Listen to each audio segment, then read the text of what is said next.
Hai Infobankers, kembali lagi di program Break Time bersama saya Shanandra Naila. Welcome back to Break Time. Lagi-lagi yang terhormat anggota Dewan bikin heboh lagi. Kali ini mengenai tunjangan atau kompensasi yang diterima DPR sebesar 50 juta rupiah sebagai pengganti fasilitas rumah dinas. Nah, banyak nih Infobankers yang minta Infobank TV untuk merinci berapa sih gaji yang diterima DPR per bulannya. Penasaran gak sih? Anggota DPR dikabarkan akan mendapat tunjangan rumah sebesar 50 juta rupiah per bulan sebagai pengganti fasilitas rumah dinas. Kabarnya pendapatan para anggota dewan yang terhormat ini per bulan bisa mencapai lebih dari 100 juta. Banyak pengamat menilai kalau hal ini tidak layak di tengah kesulitnya ekonomi masyarakat dan tidak sepadan dengan kinerja DPR yang tak memuaskan. Setuju nggak Infobankers? Banyak pihak menilai nominal 50 juta rupiah per bulan untuk biaya sewa rumah para anggota DPR ini berlebihan.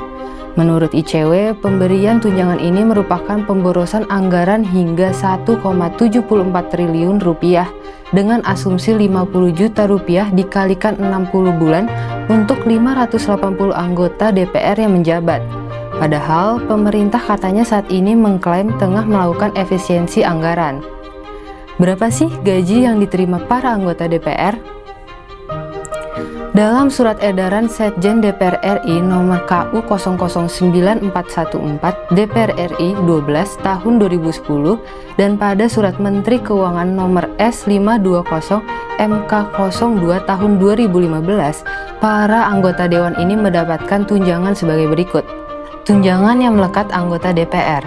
Tunjangan ini terdiri dari tunjangan istri atau suami sebesar Rp420.000, tunjangan anak sebesar Rp168.000, uang sidang atau paket sebesar Rp2 juta, tunjangan jabatan sebesar Rp9.700.000, tunjangan beras sebesar Rp30.090 per jiwa, dan tunjangan PPh pasal 21 sebesar Rp2.699.813.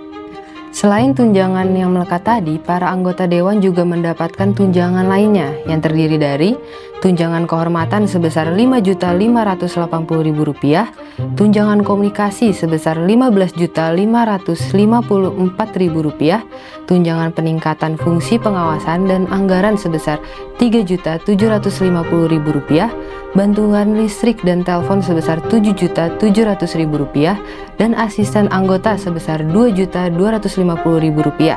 Ini belum termasuk gaji pokok yang ditetapkan melalui peraturan pemerintah nomor 75 tahun 2000. Dalam aturan tersebut, rincian gaji diatur berdasarkan jabatan sebagai berikut.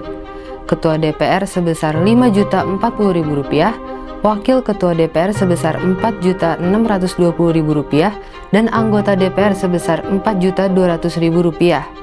Jika dijumlahkan semua, maka seorang anggota DPR dapat membawa pulang uang setidaknya sebesar Rp54.051.903 per bulan, di luar tunjangan rumah, uang perjalanan dinas, dan dana ke daerah pemilihan yang dulu dikenal dengan dana aspirasi. Bahkan, ada anggota dewan yang mengaku kalau take home pay yang diterima bisa mencapai lebih dari 100 juta per bulan.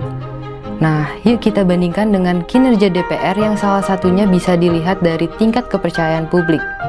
Survei Indikator Politik Indonesia yang dirilis pada 27 Januari 2025 menunjukkan tingkat kepercayaan terhadap DPR hanya 69%. DPR berada di peringkat ke-10 dari 11 lembaga.